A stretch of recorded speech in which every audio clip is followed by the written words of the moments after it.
2024 was the year of shocker elections. It was the year where young people in Africa stood on business 10 toes. Look at the election in Mozambique. Look at the election in Botswana. Look at the election in Ghana. Look at the election in South Africa. Young people said, even Senegal, young people said, this is our time and we're going to show you how things are done. You know why? Because in most of these countries that I've mentioned, youth unemployment is over 20%. You find 1 out of every 3 graduates that has a degree does not have a job. Yet you have the political bourgeoisie that have been in power for years and years and years, continue clinging on power, and for what? If politics and policy cannot translate into better lives for your people, why are you in power? That was the question, and this is how it was answered.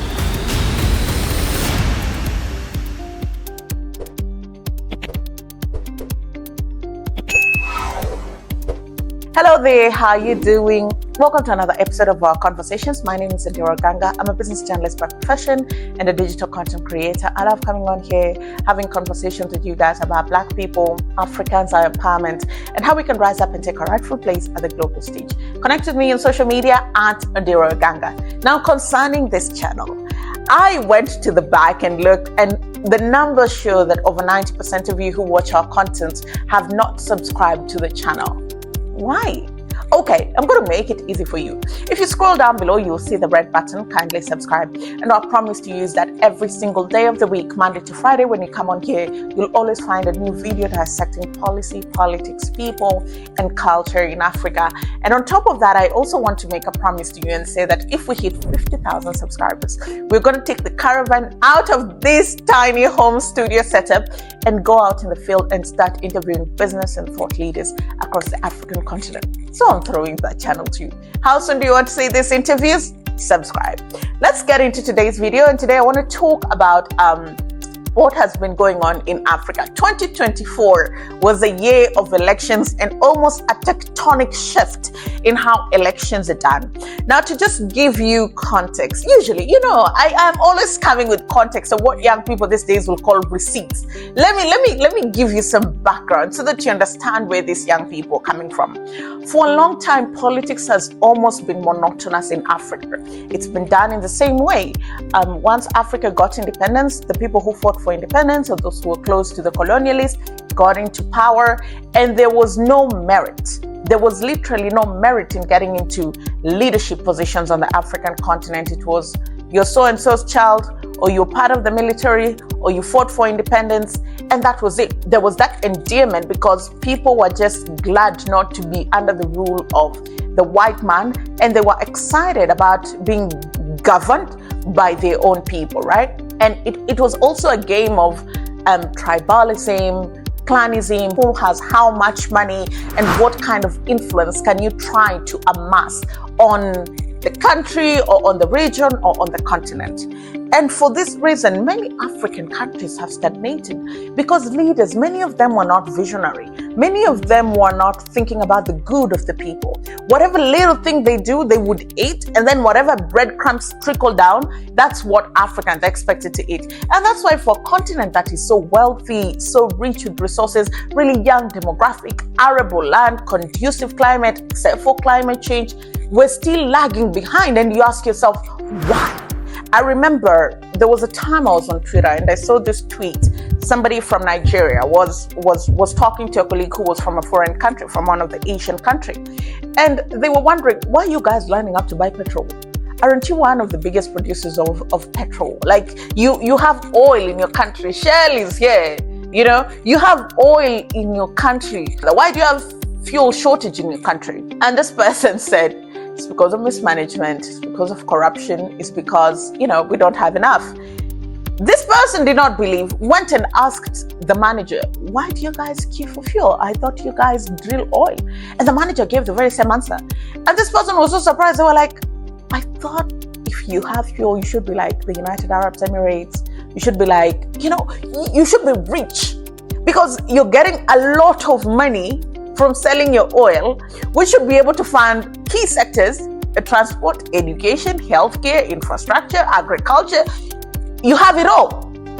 Take a look at a country like Ghana. They have gold. they have oil, they have cocoa, they have rubber, they have timber.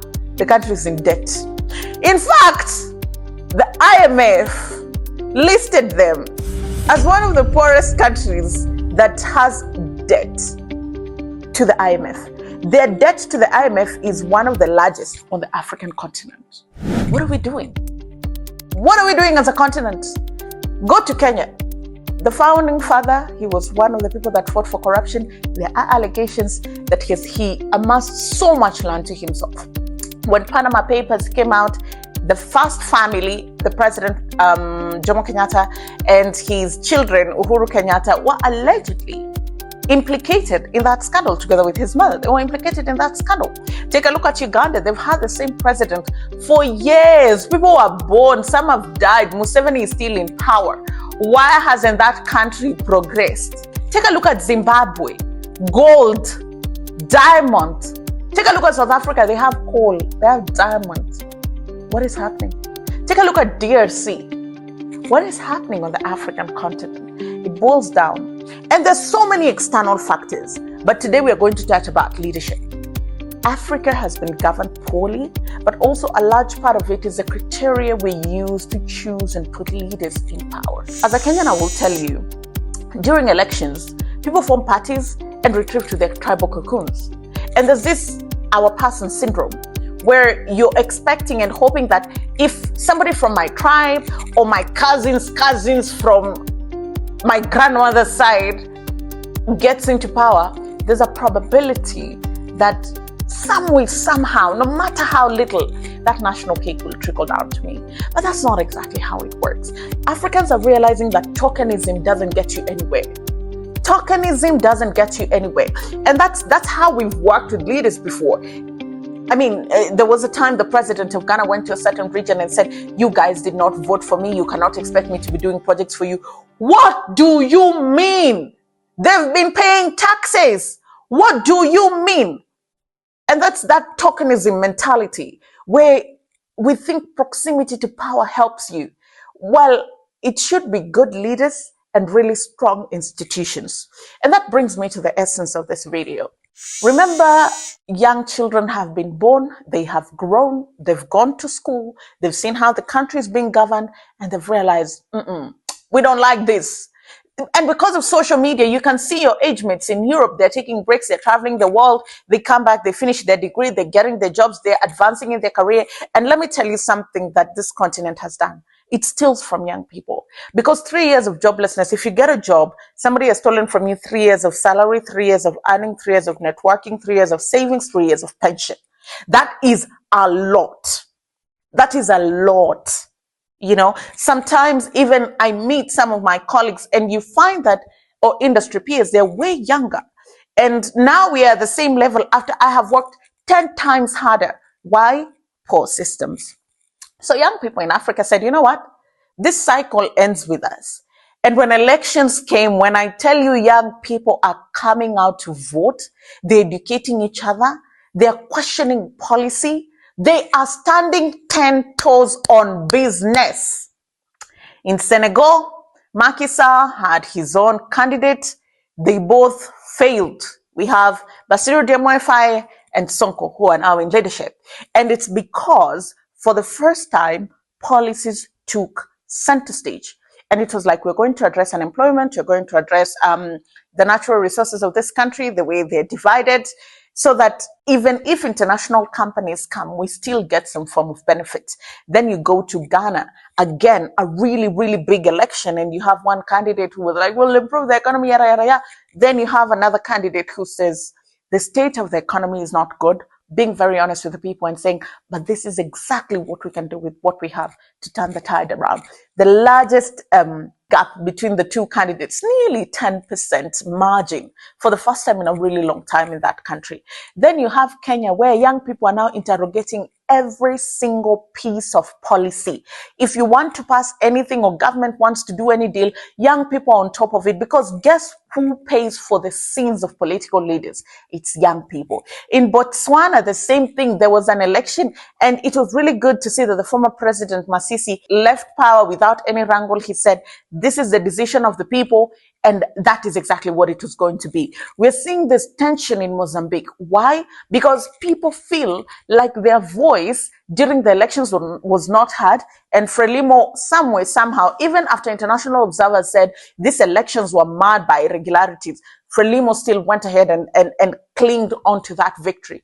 But young people were sending a message. Even in South Africa, African National Congress, ANC, lost its majority for the first time. They had to form a government of unity with another party in order to have a functional government. What is the essence of this video?